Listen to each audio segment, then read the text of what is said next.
کہ حضرت عبداللہ بن عمر رضی اللہ تعالی عنہما سے روایت ہے، بخاری شریف کی حدیث ہے، تو نبی کریم صلی اللہ علیہ وسلم نے فرمایا کہ میں تمہیں نا 3 لوگوں کا قصہ سناتا ہوں، 3 لوگوں کا قصہ سناتا ہوں۔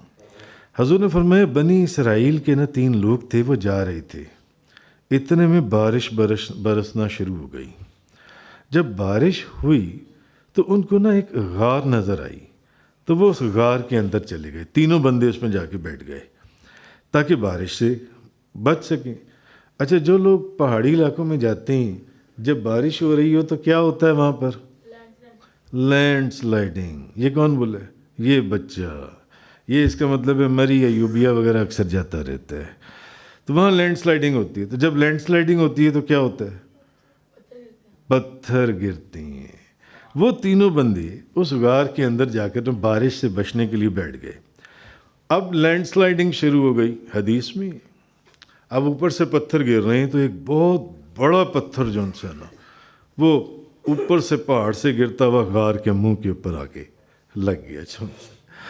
اب وہ غار کے اندر لگ گیا، انہوں نے پورا زور لگایا، وہ تو اس کو ہلا بھی نہیں سکتے تھے۔ اب کیا کریں؟ اب آپس میں وہ مشورہ کرنے لگے۔ ایک نے دوسرے سے کہا کہ یار تم ایسا کرو، میں تمہیں ایک مشورہ دیتا ہوں کہ ابھی اگر کبھی زندگی میں کوئی اچھا عمل کیا ہے نا تو وہ اللہ کی بارگاہ میں پیش کرو، تو ہو سکتا ہے اس اچھے عمل کی برکت سے ہم یہ مرنے سے تو بچ جائیں، ورنہ تو اس غار کے اندر ہی ہم سانس گھٹ کے مر جائیں گے، یہ تو پتھر ہم نہیں ہٹا سکتے۔ اچھا، ایک بندہ کہنے لگا اے اللہ، ہاتھ اٹھائے، اے اللہ تو جانتا ہے۔ اب یہ حدیث بخاری شریف کی، نبی کریم صلی اللہ علیہ وسلم صحابہ کرام کو ارشاد فرما رہی ہیں، بیان فرما رہے ہیں۔ تو اے اللہ تو جانتا ہے کہ میرے ماں باپ دونوں بوڑھے ضعیف تھے، مولا تو جانتا ہے۔ ایسی جگہ پر جب کسی جنگل میں پہاڑ کی غار میں بندہ پھنس جائے تو اس کے 14 طبق روشن ہو جاتے ہیں، وہاں اس سے پوچھیں کیا حال ہے۔ اس نے کہا یا اللہ میرے چھوٹے چھوٹے بچے تھے اور میں دودھ کا کاروبار کرتا تھا۔ اکثر لوگ دودھ کا کاروبار کرتے ہیں نا، کوئی بکریاں، کوئی گائے، کوئی بھینسوں کا دودھ جون سا، کوئی خود ہی بیچتے ہیں، کوئی کہیں سے لا کر بیچتے ہیں، کوئی تازہ بیچتے ہیں، کوئی باسی بیچتے ہیں، کوئی خالص بیچتے ہیں، کوئی ملاوٹ کر کے بیچتے ہیں، کوئی مناسب پوری قیمت پر بیچتے ہیں، کوئی ناجائز قیمت پر بیچتے ہیں۔ اس نے کہا یا اللہ میرے چھوٹے چھوٹے بچے تھے، میں ان کے لیے بکریاں چراتا تھا، اور جب شام کو گھر واپس آتا تو میں بکریوں کا دودھ دھو کر اپنے بوڑھی ماں اور اپنے باپ کو پلاتا تھا، اس کے بعد میں اپنے بچوں کو وہ دودھ پلاتا تھا۔ پہلے جب تک میری ماں اور میرا بوڑھا باپ وہ دودھ نہیں پی لیتے تھے، میں وہ دودھ اپنے بچوں کو نہیں دیتا تھا۔ اب وہ شخص یہ دعا میں اللہ سے باتیں کر رہا ہے، اللہ سے باتیں کر رہا ہے، تو وہ یا اللہ تو ہر چیز کا جاننے والا ہے۔ ایک دفعہ میرے جانور دور دراز چرنے چلے گئے، تو میں شام کو گھر واپس دیر سے آیا تو میرے بوڑھے ماں باپ سو چکے تھے۔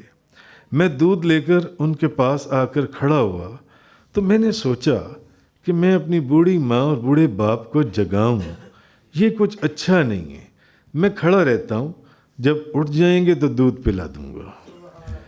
کاش آج ایسی اولاد اللہ سب کو عطا فرما دے۔ تو میں کھڑا ہو گیا، تو میں نے اس بات کو برا سمجھا کہ میں ان کو نیند سے جگاؤں۔ میرے بچے، حدیث میں نبی پاک صلی اللہ علیہ وسلم نے فرمایا رات بھر روتے رہے اور دودھ مانگتے رہے، مگر میں نے ان کو دودھ نہیں دیا، یہاں تک کہ فجر طلوع ہو گئی۔ یا اللہ اگر تو جانتا ہے کہ میں نے یہ کام تیری رضا کے لیے کیا ہے تو تو اس پتھر کے اندر شگاف کر دے تاکہ ہم آسمان کو دیکھ سکیں، یعنی ہم اس میں پھنس گئے ہیں۔ تو نبی پاک صلی اللہ علیہ وسلم نے فرمایا کہ پتھر کے اندر پتھر تھوڑا سا لڑک گیا اور اس میں شگاف ہو گیا اور آسمان نظر آنے لگا اس کے اندر۔ اچھا، دوسرے شخص نے کہا کہ یا اللہ، اب دوسرے نے دعا کی، تینوں نے دعا کرنی تھی۔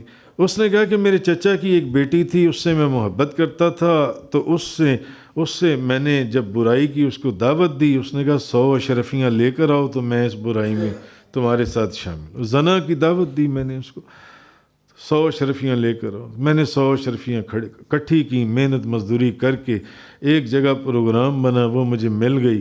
جب میں برائی کرنے لگا تو اس نے مجھے کہا کہ اللہ سے ڈر. تو اے اللہ، میں فقط تیری رضا کی خاطر میں ڈر گیا اور میں اٹھ گیا اور میں نے گناہ نہیں کیا. تو اے اللہ، اگر یہ میرا عمل سچا اور خالص تھا تو پھر اس پتھر کو اور ہٹا دے. وہ پتھر اور ہٹ گیا. اسی طرح تیسرے بندے نے دعا کی جس نے کسی کے پیسے دینے تھے. کہنے کا مقصد یہ ہے کہ ماں باپ کی جو صحیح خدمت ہے، صحیح خدمت، وہ دعاؤں کو قبول کرتی ہے اور انسان کو بڑی بڑی مصیبتوں سے نجات دیتی ہے.